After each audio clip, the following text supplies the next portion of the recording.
Hey everybody, this is Alex Merced, Senior Evangelist here at Dremio, and I'd love to talk to you about what makes Dremio open. Why do we call Dremio the easy, open, and fast Data Lakehouse platform? What makes Dremio open is that the fact that it was intentionally and purposefully built with open source technologies head to toe.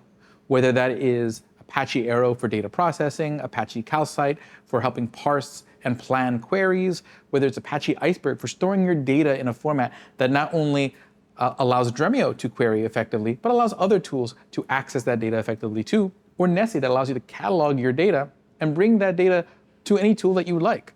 Dremio intentionally is architected to be an open platform, so that way you are not locked in. So that way you know that when you build on top of Dremio, you have the flexibility to adapt your data platform as your needs change, with a query engine that can query your data anywhere, and a data catalog that allows you to bring your data anywhere. That's what makes Dremio the easy, open, and fast data platform.